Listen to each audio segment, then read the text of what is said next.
ہم خبر پرست نہیں، ہم خبر پرست نہیں، ہم خدا پرست ہیں۔ پرست معنی دو ہے، پرست کا معنی بھی تو آپ سمجھے نا، فلانا آدمی دنیا پرست ہے، یہ بھی ایک لفظ ہے، دنیا پرست۔ کیا دنیا کو سجدہ کرتا ہے؟ نہیں، پرست کا معنی محبت۔ فلانا دنیا پرست ہے یعنی دنیا سے اس کی محبت ہے، پیسے کے ساتھ اس کی محبت ہے، دنیا پرست ہے۔ ایک خدا پرست ہے، خدا سے محبت ہے اور خدا کی پوجا بھی ہے۔ لیکن خبر پرست کا اگر یہ معنی لیا جائے خبر سے محبت ہے تو کوئی شرک نہیں، محبت اللہ والوں سے ہے۔ اگر پرست کا معنی پوجا ہو تو جھوٹ ہے، اس لیے کہ ہم اللہ کے سوا دوسرے کی پوجا پاٹ کو حرام و شرک کہتے ہیں۔ جناب والا ہمارے امام اہل سنت مولانا شاہ احمد رضا خان صاحب رحمۃ اللہ علیہ نے یہاں تک فرمایا ہے کہ اگر آدمی جب کسی دوست سے یا کسی عالم سے کسی بزرگ سے ملنا چاہے تو کوشش کرے کہ اپنی کمر کو سیدھی رکھے اور ملے، اپنے کمر کو اتنا نہ جھکائے کہ رکوع کی حالت ہو جائے، کیونکہ یہ بھی شرعاً بے ادبی ہے اور گناہ ہے۔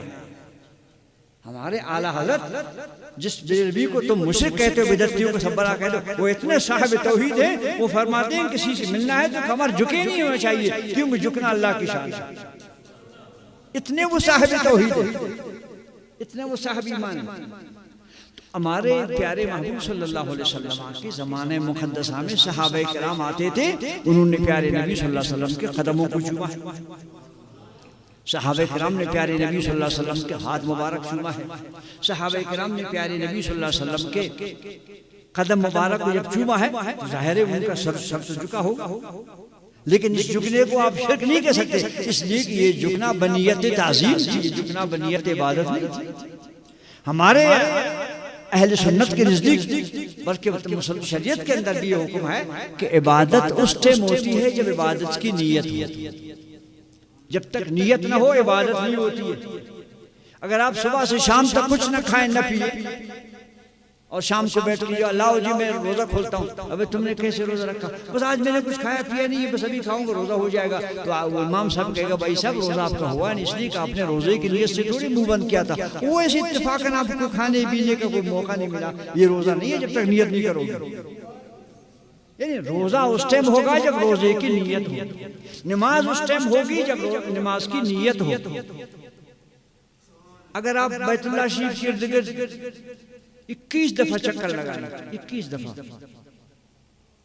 اور پھر پوچھے کسی عالم سے میں نے 21 دفعہ بیت اللہ کے ارد گرد چکر لگایا، میرے ساتھ کے حساب سے 3 طواف ہو گئے، وہ کہتا ہے کہ آپ نے کیسے طواف کیا؟ میں ویسے دیکھتا رہا اس کی دیواروں کو، اس کے غلاف شریف کو، بس 21 چکر مجھے ہو گئے دیکھتے دیکھتے ہوئے۔ وہ کہے گا یہ آپ نے طواف کی نیت کی؟ کہتا نہیں میں ویسے اس کے غلاف کو دیکھتا رہا، اس کے در و دیواروں کو دیکھتا رہا، اسی محبت میں گھومتا رہا 21 چکر ہو گئے۔ وہ کہتا بہت طواف نہیں ہوا، جاؤ، کیونکہ تم نے طواف کی نیت سے چکر نہیں لگائے تھے، تم اس کے غلاف دیکھتے رہے، تم اس کے نقشے دیکھتے رہے۔ خالی دیکھنے سے طواف نہیں ہوتا ہے جب تک کہ تم یہ نہیں کہو میں نے نیت کی طواف بیت اللہ کی ساتھ۔ اب خبر میں جو کوئی آتا ہے کہتے تم قبروں کے طواف کرتے ہو، ارے بھائی ہم قبروں کے طواف نہیں کرتے۔ کون سا جاہل سے جاہل سنی ہے جو یہاں آتا ہے کہتا ہے یا اللہ میں نے نیت کی طواف پیر صاحب کی قبر کی کرتا ہوں؟ کوئی نیت نہیں، یہاں سے داخل ہوا وہاں سے نکل گیا۔ نیت کے بغیر طواف ہوتا نہیں، نیت کے بغیر سجدہ ہوتا نہیں۔ صبح سے شام تک آپ جھکتے ہیں اپنی چیز اٹھانے کے لیے یا سر نیچے کرنے کے لیے، آپ کو سجدے کا ثواب نہیں ملے گا جب تک آپ نیت نہ کریں سجدے کی۔ لہٰذا قبر کو سجدہ کرنا اس ٹائم سجدہ شمار ہوگا جبکہ اس کو نیت سجدہ کی جائے۔ قبر کا طواف اس ٹائم کا طواف شمار ہو جائے گا جبکہ اس کے اندر نیت طواف کی جائے۔ بغیر نیت کے اگر قبر شریف کی طرف کسی نے سر جھکایا، حالانکہ ہماری شریعت میں قبر کو بوسہ دینا شرعاً مکروہ ہے، بزرگوں نے منع کیا ہے۔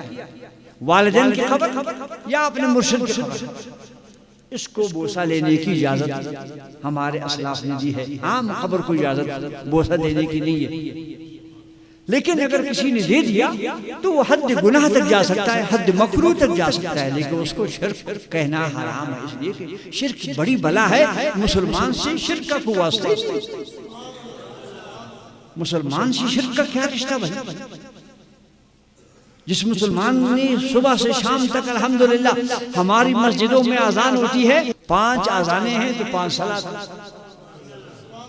ہر صلات میں نبی کا نام لیا جاتا ہے، صلاۃ شریف جو پڑھا جاتا ہے تو یہ اعلان ہے اس نبی کے نام کا جس نے شرک کو جڑ سے اکھیڑ دیا، جس نبی نے ہمیں شرک سے پاک کر دیا تھا اسی کا ہم صلاۃ پڑھتے ہیں۔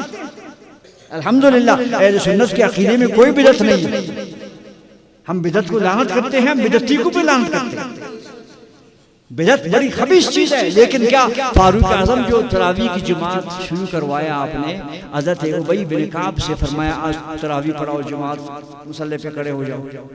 فاروق اعظم نے حکم دیا حضرت ابی کو، اس نے جہاں مصلی پہ کھڑے ہو کے پہلا دن تھا جب تراویح کی جماعت ہوئی، تو فاروق اعظم نے کیا فرمایا؟ فرمایا نعمت البدعۃ الحسنۃ ھذہ، بڑی اچھی بدعت میں نے شروع کی۔ فاروق اعظم کہہ رہے ہیں نعمت البدعۃ الحسنۃ ھذہ، بڑی اچھی بدعت میں نے شروع کروائی۔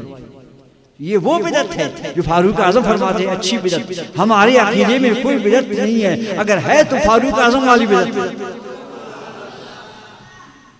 لیکن ایک بدعت ہے سیئہ، گندی بدعت جو حدیث کے خلاف ہو، قرآن کے خلاف ہو، اسلاف کے خلاف ہو، اس کو کہتے ہیں بدعت سیئہ۔